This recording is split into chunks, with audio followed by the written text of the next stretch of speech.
स्वागत है दोस्तों आपका हमारे इस YouTube चैनल पे।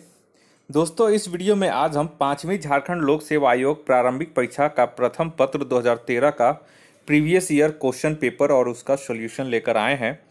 और जैसा कि आप जानते हैं कि 6 जेपीएससी का जो पेपर 1 और पेपर 2 था, वो दोनों का प्रीवियस ईयर का क्वेश्चन पेपर और उसका सॉल्यूशन मैं अपने इस YouTube चैनल पे अपलोड कर चुका हूं। अगर आप लोगों ने अभी तक नहीं देखा है तो उसका लिंक मैं अपने डिस्क्रिप्शन बॉक्स में दे दूंगा, वहां से जाकर आप उस वीडियो को देख लें, उस टेस्ट को देख लें कि प्रीवियस ईयर में जेपीएससी के द्वारा किस तरह के प्रश्न पूछे जा रहे हैं, कहाँ से पूछे जा रहे हैं और प्रश्न की क्या लेवल है, वो सारे कुछ ये सभी प्रीवियस ईयर आप लोग को देख करके समझ में आ जाएगा। तो यहाँ पे देख लें, इसका पेपर 1 के लिए हम ले करके आए हैं, ठीक है। और इसका जो प्रैक्टिस सेट था पेपर 1 के लिए, आप लोग इसके लिए जो उपयोगी होगा वो जो है वो विविध सामान्य अध्ययन का जो पेपर मैंने करवाया है जेपीएससी के लेटेस्ट सीरीज 15 सेट शायद है उसमें, वो भी हमारी इस यूट्यूब चैनल पे अपलोड है। वो भी आप लोग सब लोग देख लें सारा वीडियो, वहीं से क्वेश्चन इसमें आने की ज़्यादा संभावना है। तो चलिए यहाँ पे हम लोग देख लेते हैं प्रीवियस ईयर किस तरह से क्वेश्चन पूछा गया था 5वीं जेपीएससी का। ये पेपर 1 है, ठीक है। और इसमें 10 क्वेश्चन आप लोग जानते हैं कि झारखंड से भी पूछा जाता है, तो वो सभी क्वेश्चन इसमें आ जाएंगे, देख लेते हैं। पहला क्वेश्चन बोल रहा है कि विक्रमशिला विश्वविद्यालय इनमें से आज के किस राज्य में अवस्थित है। तो ये आप लोग को पता होगा, ऑप्शन सी बिहार राज्य में, और बिहार के वर्तमान भागलपुर क्षेत्र में ये अवस्थित है। दूसरा, ये अजंता की कला को इनमें से किसने प्रश्रय सहायता दिया था। तो यहाँ पे ऑप्शन के हिसाब से देखिए ये वकाटक और राष्ट्रकूट दोनों थे, तो यहाँ पे केवल वकाटक दिया गया है, तो ये मैच कर रहा है, तो अपना सी हो जाएगा ऑप्शन। अगर राष्ट्रकूट भी रहता तो वाकाटक एवं राष्ट्रकूट दोनों हो जाता। तीसरे नंबर में ये बोल रहा है कि किस सुल्तान के बारे में कहा जाता है कि उसने भूमि कर को उत्पादन के 50% तक कर दिया था। तो ये हो जाएगा अलाउद्दीन खिलजी, यानी कि ऑप्शन बी इसका सही हो जाएगा, ठीक है। अलाउद्दीन खिलजी ने भूमि कर को उत्पादन के 50% तक कर दिया था। वैसे तो मोहम्मद बिन तुगलक ने भी यह कार्य किया था, किंतु मोहम्मद बिन तुगलक की ये जो योजना थी वो सफल नहीं हुई थी, ठीक है। नेक्स्ट आइए चौथा नंबर में। चौथा बोल रहा है कि सुल्तानी युग में बौद्धों की कौन सी शाखा सबसे प्रभावशाली थी। तो चौथा का सही आंसर हो जाएगा ऑप्शन ए थेरवाद, ठीक है। तो सुल्तानी युग में बौद्धों की थेरवाद शाखा सबसे प्रभावशाली थी, जबकि हीनयान बौद्धों की सबसे प्राचीन शाखा है। और वर्जयान एवं तंत्रयान का विकास जो था वो 6ठी से शताब्दी ईस्वी की ये शाखा थी। पांचवा में इनमें से किसे आंध्र भोज भी कहा जाता है। तो पांचवा का इसका सही आंसर हो जाएगा ऑप्शन ए कृष्णदेव राय को आंध्र भोज कहा जाता है, जबकि सातवाहन शासक आंध्र भृत्य कहलाते थे। छठा नंबर में ये हेमचंद्र विक्रमादित्य भारतीय इतिहास में किस नाम से जाने जाते हैं। तो 6 का इसका हो जाएगा ऑप्शन डी हेमू के नाम से ये जाने जाते हैं, जिसने विक्रमादित्य की भी उपाधि धारण की थी। नेक्स्ट आइए 7वें नंबर में। 7वां नंबर क्वेश्चन बोल रहा है इनमें से किस कर व्यवस्था को बंदोबस्त व्यवस्था के नाम से भी जाना जाता है। तो यहाँ पे हो जाएगा ऑप्शन ए जाप्ती व्यवस्था को, ठीक है। और यह शेरशाह के द्वारा लाया गया था और अकबर ने भी इसका अनुसरण किया था, जाप्ती व्यवस्था को। 8वां नंबर में ये अब्बुल फजल की मृत्यु इनमें से किसके कारण हुई थी। तो 8वां का यहाँ पे हो जाएगा ऑप्शन ए शहजादा सलीम। और आप लोग बताइए शहजादा सलीम को और किस नाम से जाना जाता था। जी हाँ, ये जहांगीर के नाम से जाना जाता था। तो अब्बुल फजल की जो हत्या था शहजादा सलीम अर्थात जहांगीर ने ही करवाई थी। नेक्स्ट आइए 9 नंबर में किस मुगल बादशाह ने तंबाकू के प्रयोग पर निषेध लगाया था। तो ये हो जाएगा ऑप्शन बी जहांगीर ने। नेक्स्ट आइए 10वां नंबर पे। 10वां में बोला इनमें से किस वर्ष बंगाल से दासों के निर्यात को रोक दिया गया था। तो 10वां के यहाँ पे हो जाएगा ऑप्शन बी 1789 ईस्वी में। नेक्स्ट है ये 11 नंबर में रिंग फेस की नीति का संबंध इनमें से किससे है। तो ये याद कर लें, 11 का सही आंसर हो जाएगा ऑप्शन ए हेनरी लॉरेंस।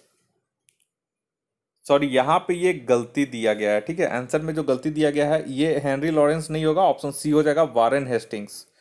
इसको सुधार कर लीजिए, 11 का जो है वो ऑप्शन सी हो जाएगा वारेन हेस्टिंग्स, ठीक है। रिंग फेंस की नीति का संबंध वारेन हेस्टिंग से है और यह देशी रियासतों के साथ कंपनी के संबंध को निर्धारित करने के लिए लाया गया था। नेक्स्ट है ये 11 हो गया। 12 नंबर में आइए। 12 में बोला the age of consent act किस वर्ष पारित किया गया? तो 12 का इसका हो जाएगा ऑप्शन बी 1891 ईस्वी में। 13 नंबर में आइए। पब्लिक वर्क्स डिपार्टमेंट यानी कि पीडब्ल्यूडी को 1845 से 1855 के दौरान मूल स्वरूप देने वाले कौन थे? तो 13 का इसका हो जाएगा ऑप्शन ए लॉर्ड डलहौजी, और इन्हीं के द्वारा डाक तार सेवा की शुरुआत और रेल की शुरुआत की गई थी, इन्हीं को श्रेय दिया जाता है। 14 नंबर में ये ब्रिटिश संसद के सदस्य के रूप में चुने जाने वाले प्रथम भारतीय कौन थे? तो 14 का सही आंसर हो जाएगा ऑप्शन बी दादा भाई नौरोजी। नेक्स्ट है ये 15 में। 15 में बोला महात्मा गांधी एवं उनके विचारों से प्रभावित होने वाले प्रथम आदिवासी नेता कौन थे? तो 15 का ये सही आंसर हो जाएगा ऑप्शन बी जोड़ानांग। नेक्स्ट है 16 में इनमें से किसे फ्रंटियर गांधी कहा जाता है? तो ये खान अब्दुल गफ्फार खान, ऑप्शन बी हो जाएगा। इन्हीं को सीमांत गांधी भी बोला जाता है। 17 नंबर में कांग्रेस ने पूर्ण स्वराज की घोषणा सबसे पहले कहाँ की थी? तो ये हो जाएगा ऑप्शन ए लाहौर अधिवेशन में 1929 में जो हुआ था उसी में और इसकी अध्यक्षता पंडित जवाहरलाल नेहरू कर रहे थे। नेक्स्ट है ये 18 नंबर में। 18 बोला कि रॉलेट एक्ट लाने का क्या प्रयोजन था? तो इसका सही हो जाएगा ऑप्शन बी राष्ट्रीय एवं क्रांतिकारी गतिविधियों पर रोक लगाना। नेक्स्ट आइए 19 में। मुजफ्फरपुर बम कांड 1908 का संबंध इनमें से किसके साथ है? तो इसका सही आंसर हो जाएगा 19 का ऑप्शन सी प्रफुल्ल चाकी, और इनके साथ एक और थे, वो थे खुदीराम बोस। तो दोनों याद रखिएगा, प्रफुल्ल चाकी और खुदीराम बोस दोनों इसमें शामिल हैं। तो 19 का इसमें ऑप्शन के हिसाब से ऑप्शन सी हो जाएगा, और वैसे प्रफुल्ल चाकी और खुदीराम बोस दोनों थे। नेक्स्ट है ये 20 नंबर में। 20 में बोला इनमें से किसका संबंध सनातन आदिवासी महासभा से है? तो 20 का सही हो जाएगा ऑप्शन ए थेबेल उरांव का संबंध। 21 नंबर में आइए इनमें से कौन 1930 के दशक में किसान सभा आंदोलन से सक्रिय रूप से जुड़े थे? तो ये तो हो जाएगा ऑप्शन बी स्वामी सहजानंद सरस्वती, इनका पूरा नाम था। ठीक है। नेक्स्ट आइए 21 हो गया। 22 में आइए। 22 नंबर बोला किस ऋषि के बारे में कहा जाता है कि उन्होंने दक्षिण भारत का आर्यकरण किया और उन्हें आर्य बनाया? तो 22 का इसका सही हो जाएगा ऑप्शन बी अगस्त्य ऋषि के बारे में ये कहा जाता है। 23 नंबर में आइए 16 महाजनपदों के युग में मथुरा इनमें से किसकी राजधानी थी? तो मथुरा जो थी वो सूरसेन की राजधानी थी, तो ऑप्शन डी हो जाएगा सही इसका सूरसेन। ठीक है। और वहीं काशी की राजधानी जो थी ये इसकी थी वाराणसी, और वत्स की जो राजधानी थी ये थी कौसंबी, और वज्जी जो था 8 गणराज्यों का संघ था, अतः वैशाली, कुंडग्राम तथा मिथिला ये सभी इसके गणों की राजधानियां थीं। 24 में ये बुद्ध ने अपना पहला उपदेश कहाँ दिया था? तो 24 का इसका सही आंसर हो जाएगा ऑप्शन बी सारनाथ में, जिसको ऋषि पत्तनम भी कहा जाता है और इसे ही धर्म चक्र प्रवर्तन भी कहा जाता है। 25 नंबर आइए। 25 में बोला कि मौर्य काल में टैक्स को छुपाने चोरी के लिए इनमें से क्या दंड दिया जाता था?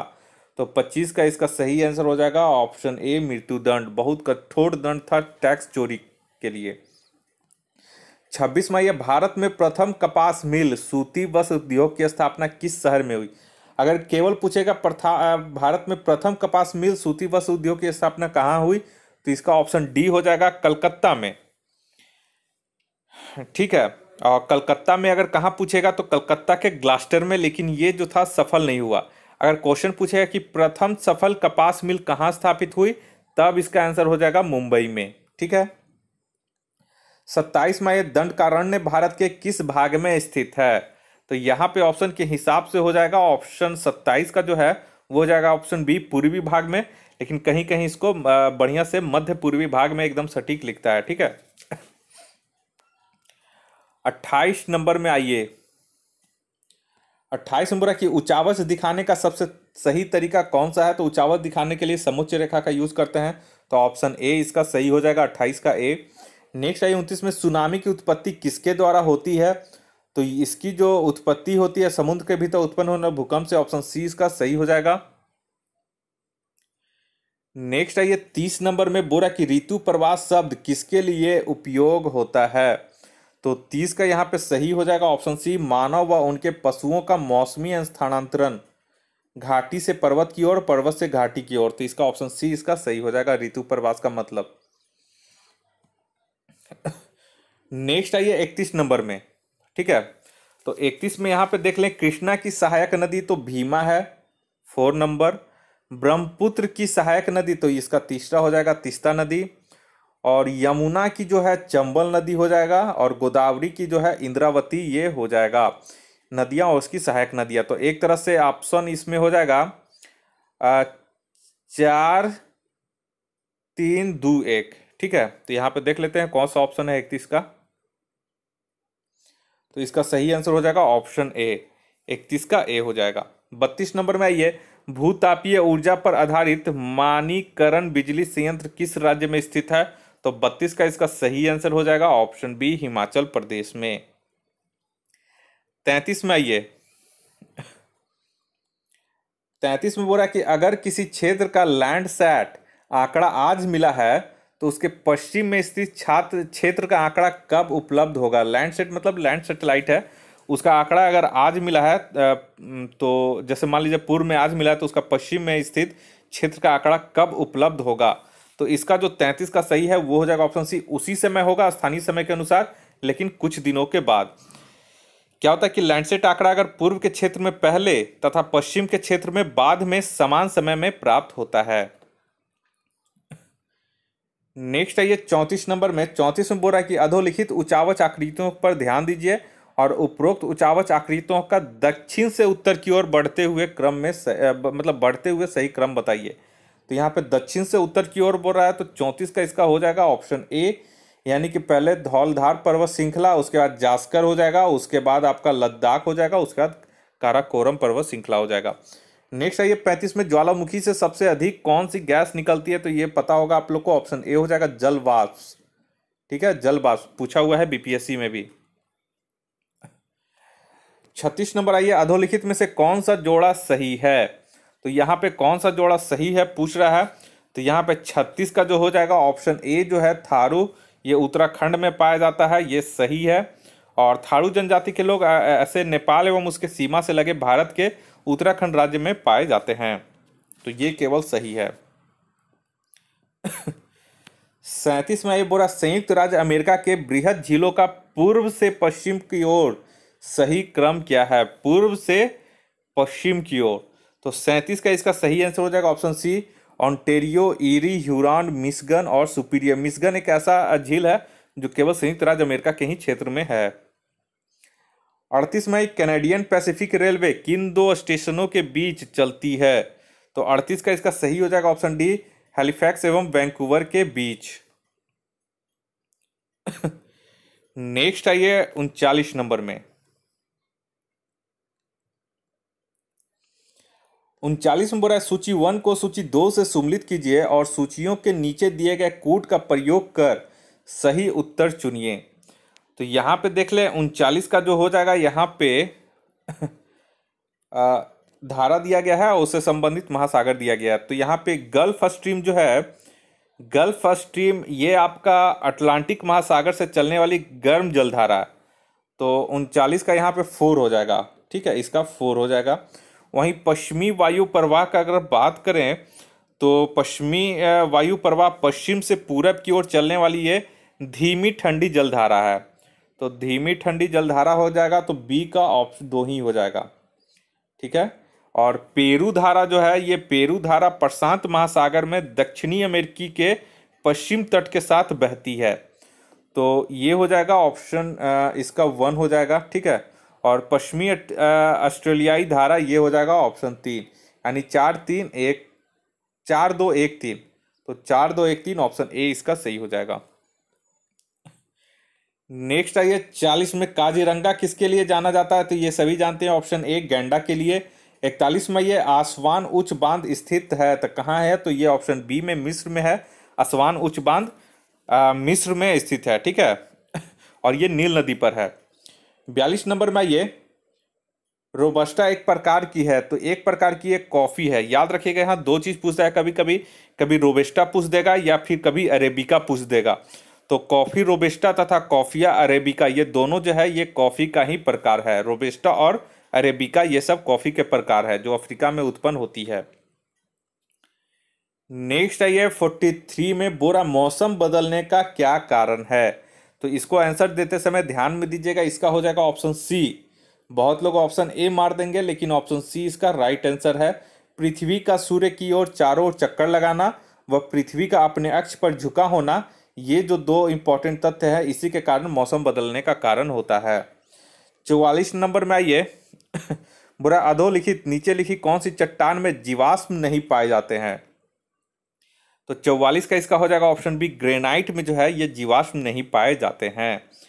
ग्रेनाइट जो है आग्नेय तथा कायांतरित जो चट्टान होता है उसमें जीवाश्म नहीं पाया जाता है। जीवाश्म जो होता है वो केवल अपसादी चट्टानों में पाए जाते हैं, जैसे कि कॉन्ग्लोमरेट, उसके बाद सेल और बलुआ पत्थर। तो ये सब जो बलुआ पत्थर, कॉन्ग्लोमरेट, सेल, ये सब जो हैं ये सब अवसादी चट्टान के एग्जाम्पल हैं। इसमें जीवाश्म पाए जाते हैं। केवल ग्रेनाइट जो है जो कि आग्नेय चट्टान है इसमें आप लोग को नहीं पाया जाता है। नेक्स्ट है 45 नंबर में बोला मानव की कौन सी क्रिया जलवायु से सर्वाधिक प्रभावित होती है? तो मानव की कौन सी क्रिया जलवायु से सर्वाधिक, तो कृषि वाली जो क्रिया है ये सब सर्वाधिक जलवायु से प्रभावित होने वाली चीज है, क्रिया है। 46 में ये खाना बदोश जनजाति के लोग सर्वाधिक किस क्षेत्र में पाए जाते हैं? तो खाना बदोश जनजाति के लोग देखिएगा अधिकतर शुष्क क्षेत्र में पाए जाते हैं, तो ऑप्शन डी इसका सही हो जाएगा। नेक्स्ट आइए 47 नंबर में 47 में बोल रहा है कि किस कृषि क्षेत्र में छोटे क्षेत्रों में अधिक मानव श्रम की आवश्यकता होती है? तो 47 का इसका सही हो जाएगा ऑप्शन बी, प्राच्य खेती के क्षेत्र में। 48 में ये संयुक्त राज्य अमेरिका के मध्य मैदानों पर चिनूक हवाओं का क्या प्रभाव पड़ता है? तो इसी के नाम पे संयुक्त राज्य अमेरिका का एक चिनूक हेलीकॉप्टर भी है जिसको हाल ही में भारत ने खरीदा है। तो 48 का इसका जो सही आंसर हो जाएगा वो हो जाएगा ऑप्शन ए, जाड़े का तापमान बढ़ जाता है। देखिए चिनूक हवाएं गर्म हवाएं हैं और इससे संयुक्त राज्य अमेरिका के मध्य मैदानों में जाड़े का तापमान बढ़ जाता है। नेक्स्ट आइए 49 नंबर में बोल रहा है अधोलिखित नीचे यानी कि नीचे लिखे गए जोड़ों में से कौन सा सही जोड़ा नहीं है? तो यहाँ पे नहीं पूछ रहा है, तो ये हो जाएगा ऑप्शन बी, बंटू सहारा। ये जो बंटू जो है आपका ये जनजाति के लोग जो हैं ये अफ्रीका के नामीबिया एवं कैमरून के क्षेत्र में पाए जाते हैं, ना कि सहारा में। 50 में वायुमंडल की कौन सी परत दूरसंचार प्रणाली के लिए प्रयोग होती है? तो यहाँ पे ऑप्शन डी हो जाएगा, आयन मंडल। नेक्स्ट आइए 51 में बुरा व्यय का अनुमान किस रूप में भारतीय संसद के समक्ष रखा जाता है? तो व्यय का अनुमान यहाँ पे 51 का जो सही हो जाएगा ऑप्शन डी, अनुदान का अनुरोध। व्यय का अनुमान भारतीय संसद के समक्ष अनुदान के अनुरोध के रूप में रखा जाता है। नेक्स्ट आइए 52 में 52 बुरा भारत में बजट का राजस्व अनुमान तैयार किया जाता है। तो 52 का इसका सही आंसर हो जाएगा ऑप्शन डी, वित्त मंत्रालय के द्वारा। 53 में आइए बजट एक लेखा पत्र है और एक चीज आप जानते हैं कि बजट का संविधान में कहीं पे भी उल्लेख नहीं किया गया है, इसके जगह पर वार्षिक वित्तीय विवरण का उल्लेख किया गया है। तो 53 का जो सही आंसर हो जाएगा ये हो जाएगा ऑप्शन सी, ये सरकार की राजकोषीय नीति का एक लेख पत्र है बजट। 54 में आइए जो कि बहुत इंपॉर्टेंट क्वेश्चन है, ये नोट कर लीजिएगा। राष्ट्रपति के सिफारिश के बगैर कोई विधेयक जो कर लगाता है विधायिका में नहीं रखा जा सकता। यह प्रावधान भारत के संविधान के किस अनुच्छेद के अंतर्गत आता है? तो इसका सही आंसर हो जाएगा ऑप्शन ए, अनुच्छेद 17 के अंतर्गत। 55 में आइए राज्य भविष्य निधि के अंतर्गत सरकार जो मुद्रा पाती है उसको किसमें जमा किया जाता है? तो 55 का इसका सही आंसर हो जाएगा ऑप्शन डी, सार्वजनिक लेखा निधि में। नेक्स्ट आइए 56 में 56 में बोला बजट के हिसाब किताब की जांच भारतीय संसद किसके द्वारा करती है? तो 56 का हो जाएगा ऑप्शन बी, सार्वजनिक लेखा समिति के द्वारा। 57 में आइए, भारत में महिलाओं के लिए स्थान आरक्षित है, तो ये फिलहाल अभी पंचायती राज संस्थाओं में ही आरक्षित है। ऑप्शन ए इसका सही हो जाएगा। नेक्स्ट आइए 58 में बोला निम्नलिखित में से 1999 में किसके विघटन से जातीयतावादी कांग्रेस पार्टी का गठन हुआ? तो 58 का इसका जो सही आंसर हो जाएगा वो हो जाएगा आपका ऑप्शन बी, कांग्रेस पार्टी का विघटन 1999 में हुआ और इसके बाद इससे अलग होकर एक जो पार्टी थी वो जातीयतावादी कांग्रेस पार्टी बनाया गया। 59 में निम्नलिखित में से कौन सा एक गैर आर्थिक घटकों में से नहीं है जो आर्थिक विकास में योगदान देते हैं? तो 59 का इसका सही आंसर हो जाएगा ऑप्शन डी, कृषि में विक्रय बचत। कृषि में विक्रय बचत यह एक आर्थिक घटक है। 60 नंबर में आइए, निम्नलिखित में से कौन सा एक वित्त मंत्रालय का एक विभाग नहीं है? तो 60 का यहाँ पे सही आंसर हो जाएगा ऑप्शन सी, बैंकिंग विभाग जो है ये वित्त मंत्रालय के अंतर्गत नहीं आता है। 61 नंबर में आइए, बोरा संसद में बजट संबंधित प्रक्रिया के विषय में मांग की राशि को घटाकर 1 रुपया करना है, इसको क्या कहते हैं? तो ये हो जाएगा ऑप्शन बी, नीतिगत कटौती प्रस्ताव। बहुत बार ये क्वेश्चन पूछा जा चुका है। 62 में आइए, इसका ऑप्शन बी हो जाएगा 61 का, ठीक है। सैद्धांतिक रूप से यदि आर्थिक विकास की कल्पना की जाती है तो इनमें से किस एक को साधारणतः ध्यान में नहीं रखा जाता है? तो 62 का इसका जो सही आंसर हो जाएगा वो हो जाएगा ऑप्शन बी, विश्व बैंक से वित्तीय सहायता में वृद्धि। ठीक है, तो इसका जो हो जाएगा ऑप्शन बी हो जाएगा सही। नेक्स्ट आइए 63 में, बोला भारत में स्वतंत्रता के पश्चात प्रथम मंत्रिमंडल का कानून मंत्री कौन था? तो 63 का इसका सही आंसर हो जाएगा option D, B R Ambedkar. Bhimrao Ambedkar जो थे भारत में स्वतंत्र भारत के पश्चात प्रथम मंत्रिमंडल के कानून मंत्री बनाए गए थे। 64 में ये भारत में 1975 में चालू की गई एकीकृत बाल विकास सेवा ICDS योजना किसके द्वारा लागू की गई थी? तो उस समय HRD minister human resource development मंत्रालय के द्वारा ये लागू किया गया था। Option B. 65 में आइए, बोरा 1991 की औद्योगिक नीति के अनेक बिंदुओं पर आलोचना हुई थी, निम्नलिखित में से कौन सा एक बिंदु उनमें से नहीं था? तो इसमें से यहाँ पे अनिश्चित औद्योगिक विकास, ये तो इस बिंदु पे तो हुआ था बहस। विदेशी प्रत्यक्षता से खतरा ये भी था, विदेशी निवेश में गलत विश्वास ये भी था, इस पे चर्चा नहीं हुई थी। जबकि कृषि सेक्टर की उपेक्षा 1991 के जो हुआ था उसमें इसमें इसकी उपेक्षा की गई थी। ठीक है, तो यहाँ पे आप लोग इसका देख लीजिएगा। 1991 की जो औद्योगिक नीति थी उसमें कृषि क्षेत्र की उपेक्षा की गई थी, लेकिन इस पर चर्चा नहीं की गई थी। नेक्स्ट आइए 66 में, भारत सरकार द्वारा शेयर की पूंजी निवेश के लिए रंगराजन समिति की नियुक्ति कब की गई थी? तो 66 का इसका जो सही आंसर हो जाएगा ऑप्शन बी, वर्ष 1993 ईस्वी में। नेक्स्ट आइए 67 में। 67 में बोला भारत में राज्य सरकारों में निम्नलिखित में से कौन सा एक मुख्यतः राजस्व कर का भाग नहीं होता है? तो 67 का यहाँ पे जो सही आंसर हो जाएगा वो हो जाएगा ऑप्शन सी, सीमा शुल्क जो है वो राज्य सरकार का नहीं जबकि केंद्र सरकार का राजस्व कर है। 68 में ये विश्व उपभोक्ता अधिकार दिवस कब मनाया जाता है? तो यहाँ पे विश्व उपभोक्ता अधिकार दिवस है, तो ऑप्शन ए हो जाएगा 15 मार्च को। नेक्स्ट आइए 69 में, बोरा सबसे तेजी से विकास करने वाली अर्थव्यवस्था ब्रिक यानी कि ब्राजील, रूस, भारत, चीन में दक्षिण अफ्रीका कब सम्मिलित हुआ था? तो ये हो जाएगा ऑप्शन डी, वर्ष 2011 में। 70 नंबर में आइए, बोरा किस आयोग ने अस्थायी अंतरराज्यीय परिषद, जो अंतर सरकारी परिषद के नाम से जाना जाता है, की स्थापना का समर्थन किया? तो ये हो जाएगा 70 का ऑप्शन बी हो जाएगा, सरकारी आयोग ने इसका समर्थन किया था। नेक्स्ट आइए 71 में, बोरा की स्वतंत्रता के अधिकार के भाग के रूप में निम्नलिखित में से कौन सा बिना हथियार के शांतिपूर्ण ढंग से इकट्ठा होने की स्वतंत्रता के अंतर्गत नहीं आता है? तो ये हो जाएगा ऑप्शन ए, घेराव अफसर। घेराव उस अफसर का जो अपना कर्तव्य नहीं निभाते हैं, ये इसके स्वतंत्रता के अधिकार के रूप में नहीं आता है, तो ऑप्शन ए इसका सही हो जाएगा। नेक्स्ट है ये 72 में, बोरा विधि आयोग के किस अध्यक्ष ने अपनी रिपोर्ट में समर्थन किया है कि प्रत्येक उच्च न्यायालय के 1/3 न्यायाधीश दूसरे राज्य से होने चाहिए। तो ये हो जाएगा, इसमें ऑप्शन सी हो जाएगा, न्यायाधीश HR खन्ना ने इसकी समर्थन किया है। 73 में, ये भारत के राष्ट्रपति अपना त्यागपत्र किसको सौंपता है? तो ये सभी को पता होगा, उपराष्ट्रपति को। तो ऑप्शन 20 का सही हो जाएगा, भारत के उपराष्ट्रपति को। नेक्स्ट है ये 74 में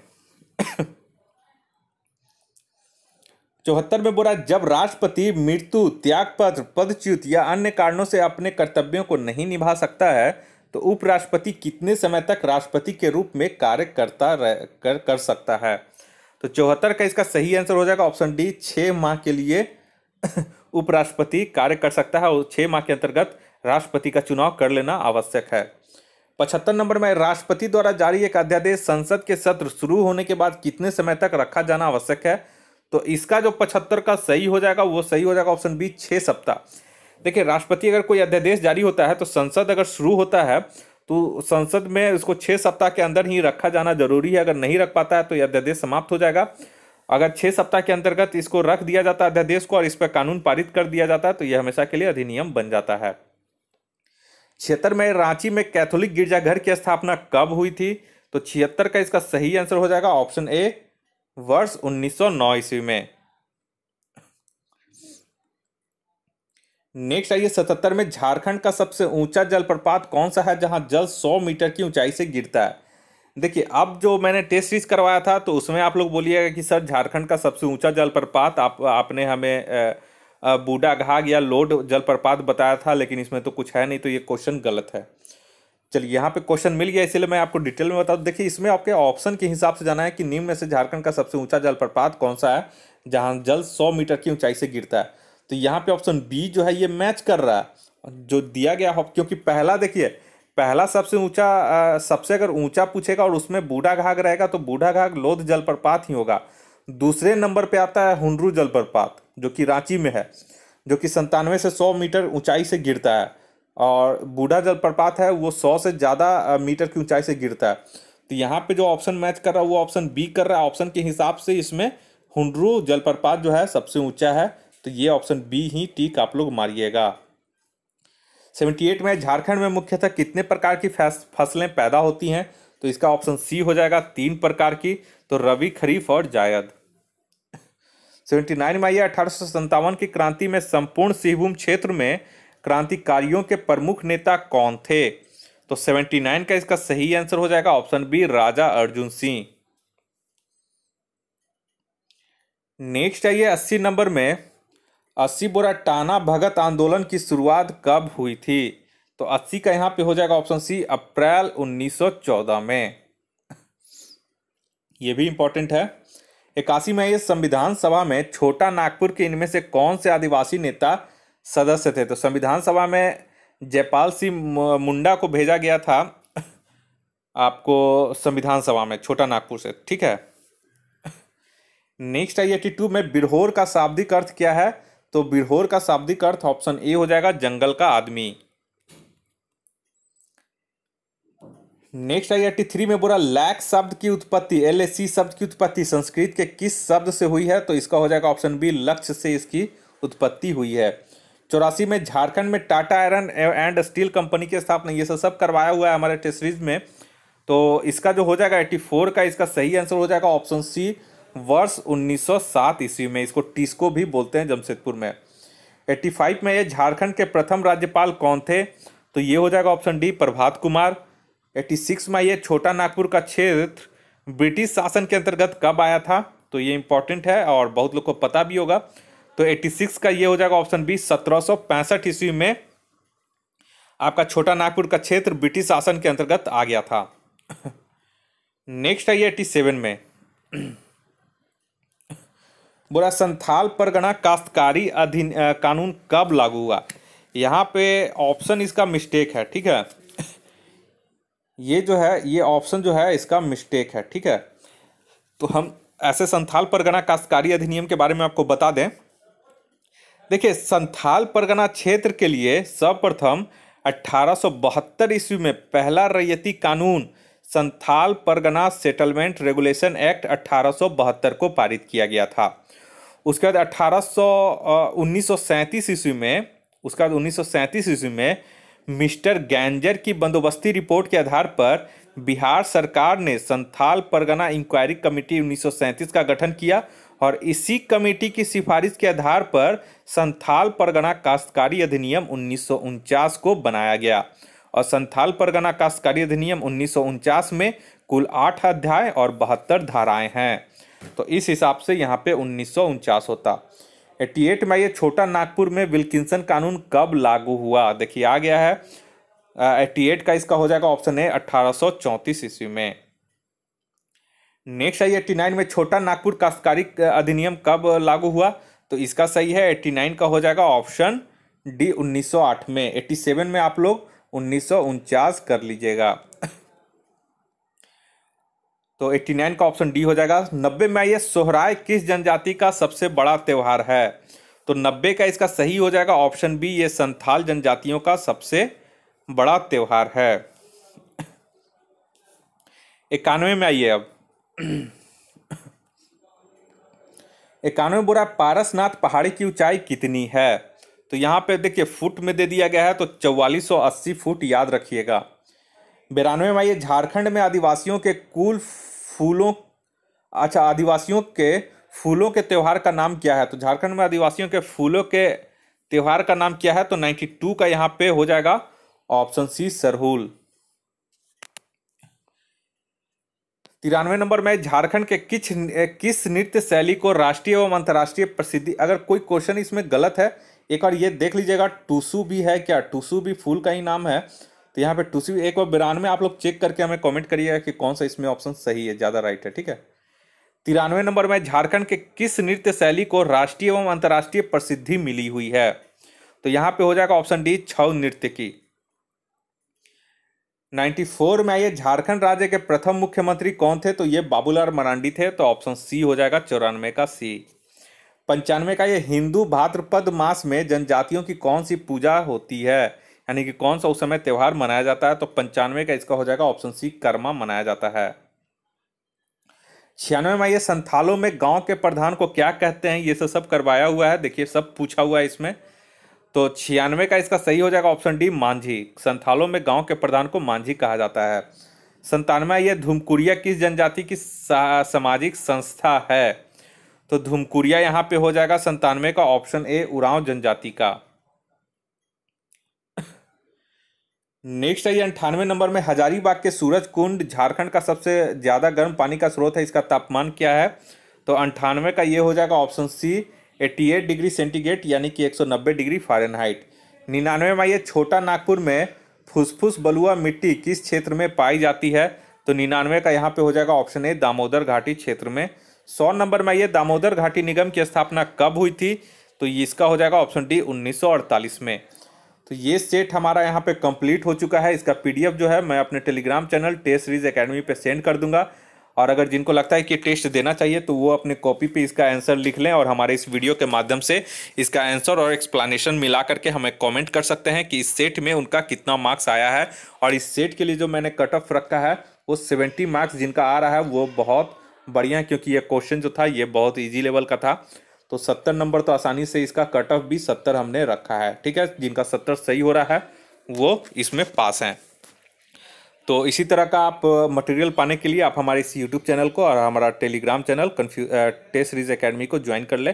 सारे का लिंक मैं अपने डिस्क्रिप्शन बॉक्स में दे दूंगा, और जो 6 जेपीएससी का पेपर 1 पेपर 2 का मैंने प्रीवियस ईयर करवाया है उसका भी लिंक मैं अपने डिस्क्रिप्शन बॉक्स में दे दूंगा। तो वहाँ से भी आप लोग देख के लाभ उठा सकते हैं। इस वीडियो को देखने के लिए आप लोग का बहुत बहुत शुक्रिया। आपका दिन मंगलमय हो। धन्यवाद। अगर कोई पहली बार हमारे इस चैनल पर विजिट कर रहे हैं तो कृपया करके आप हमारे इस चैनल को सब्सक्राइब कर लें और इस वीडियो को लाइक और शेयर करना न भूलें। धन्यवाद।